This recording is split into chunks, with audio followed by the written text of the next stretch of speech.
Hello, Dante's Game Room here. Just back from a trip from Gamers Oasis.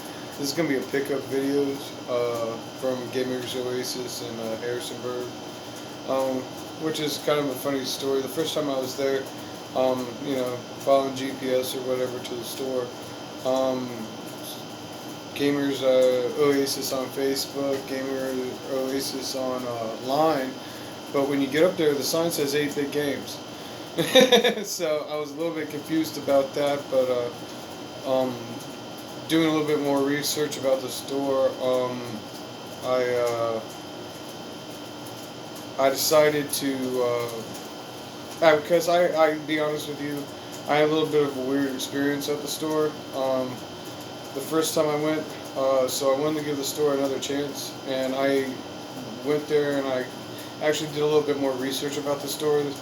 Um, and that's why I understand a little bit about the weird experience that I had. I guess I was doing some research online. The store was actually saved by the community or the gaming community in that area. So it's a very community-driven store. Um, it has a lot of gamer pop culture references. There's weekly events. They play the games right in the middle of the store, big open thing, tables. And to be completely honest with you, because I am kind of reviewing the store along with my pickup games, my first experience there during the gamer event, because I really didn't understand the culture of the store, which by research I found out a little bit. Well, obviously it was saved by the store's gaming community, so I guess the store's gaming community has a little bit more leeway. Because the first time I was there was a card game going on in the middle, Magic the Gathering or Yu-Gi-Oh, some sort of card game. I believe it was actually Magic the Gathering. And I know that those games can get quite intense and they can get quite competitive, but they were cussing up a storm. I mean, cussing up a storm, and there was like no warnings or anything like that. I mean, I guess looking at me, they probably figured, hey, that guy don't care. But I was like, wow, man, like this is like stuff I don't want to hear. Foul language, I'm here to look at video games. I don't want to have my ears assaulted. I didn't say anything, nor would I. Not my business. To warn people about language and stuff like that. At least I feel, because it wasn't that big of a deal to me. I was just surprised at the flagrant foul language that was being used in the creative ways that it was being used in. But in the back of the store, they have two arcades. There's like one wall of gaming, really there, and the other three walls are dedicated to like pop culture items, like gamer items, like vinyl pops, Q figs, like I wouldn't say loot crate stuff, but stuff that could be associated with like loot boxes and stuff like that. Just gamer culture in general. But they have NES games, they have some Super Nintendo games, not a large selection of anything really. But at least it is a selection of varied consoles at reasonable prices.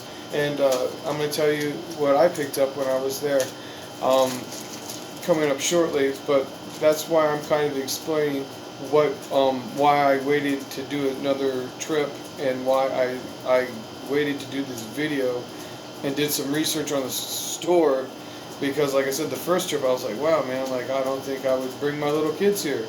Like I wouldn't mind bringing my older kids there, because he cusses more than any, like just like them. It wouldn't bother me. He's already exposed to it. He does it himself. It's not like, but I wouldn't bring my younger kids there.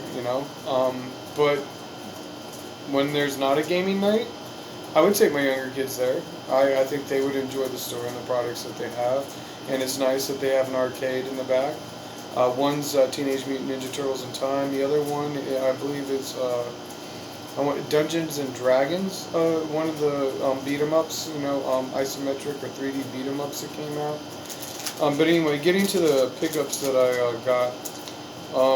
First one here is a Super Nintendo game. I actually picked up for my friend because I picked up a game a while back called Genghis Khan for the NES at a pawn shop in Woodbridge, and he ended up loving it. And I found they had a sequel for it, so I ended up picking it up, and it's Genghis Khan for the Super Nintendo. I paid 15.95 for this game.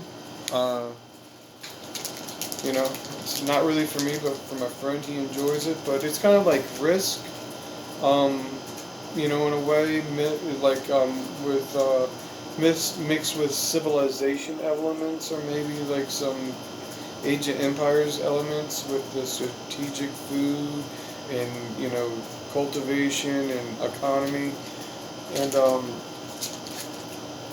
my next pickup is actually a game I've never played before. I didn't have it.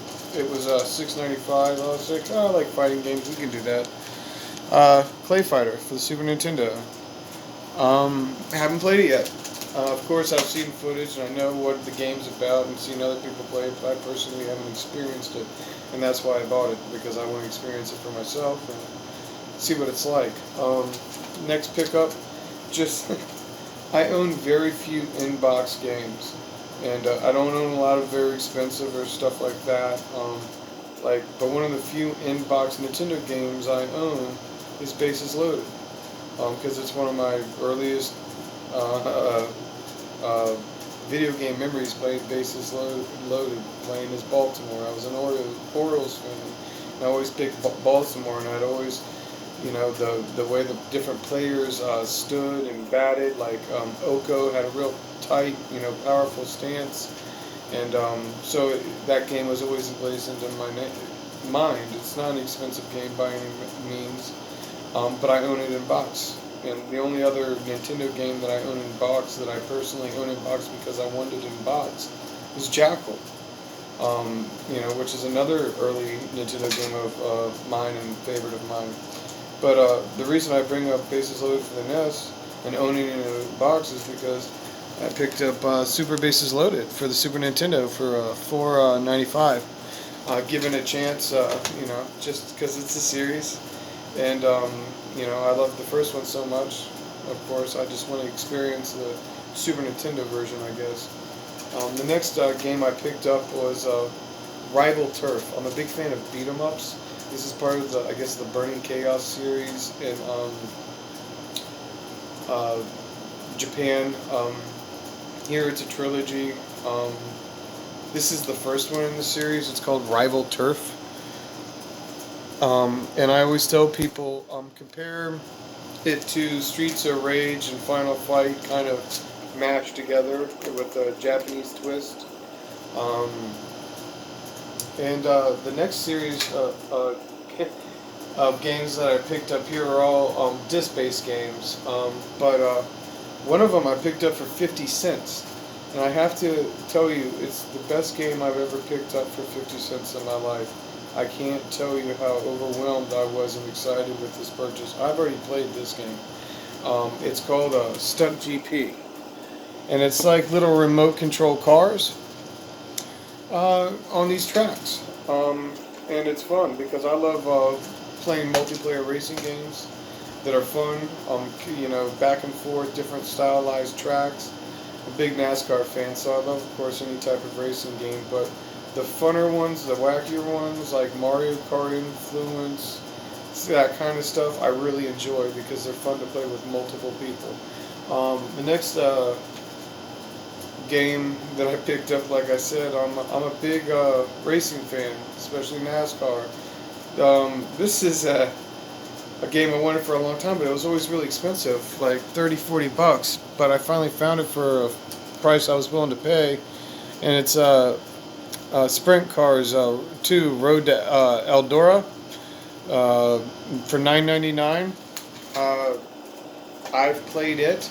It is a difficult game to really get into, and you have to enjoy racing to really enjoy it, but I of course do. So and it brought back memories of the old Andretti racing game for the Sega Genesis for me instantly, because they have that kind of like midget car or sprint car racing series there, and I got to experience it, and it actually made me nostalgic for Andretti racing, but it actually made me appreciate this game too more in its handling and gameplay aspects, because it's not your average racing game. It's a lot of drifting, sweeping through the turns, It's a totally, if you play NASCAR games or Need for Speed, it's a totally different type of timing you have to get down, and I can appreciate that in the gaming mechanics as something different and original. Um, you know, the next game I picked up, I don't know anything about it really, because I don't follow the series closely enough. The last time I followed the series was like when it first came out from the Nintendo. Like when it came out, I played the first couple ones, but I never played any of the later ones. It's Mega Man X7. I got it for $9.95. It's a PlayStation 2 Mega Man game. I figured, hey, I'll give that a try. You know, I don't really know anything about the series other than the Nintendo versions, and I understand the X series is different, but you know you can't. I at least don't know everything, and I like to experience because it's you go back and for me it's like finding a totally brand new game, franchise, whatever. You know, years later, and it's a new game to me. The last game I picked up, no cover, unfortunately, and it was $14.95, but it's considered a hidden gem on a lot of people's lists, and it's actually what brought it to my attention was Metal Jesus Rocks. His hidden gem videos, and it's a Ghost Hunter. Haven't played it myself. But of course, I've seen gameplay footage of it, and I've researched it before I went out and actually bought it. And I actually didn't just buy it for myself. Um, I bought it for a member of my family because they really enjoy like ghost and supernatural stuff, and they're all into that kind of stuff. So I didn't just buy it for myself. It was more of, like I said, for a family member and me to both enjoy together and get to spend time together and play the game and see if it is any good or as hidden of a gem as people say it is. But thanks for watching, if you still are. I'm Dante. This was Dante's Game Room. Thanks, and until next time. Bye.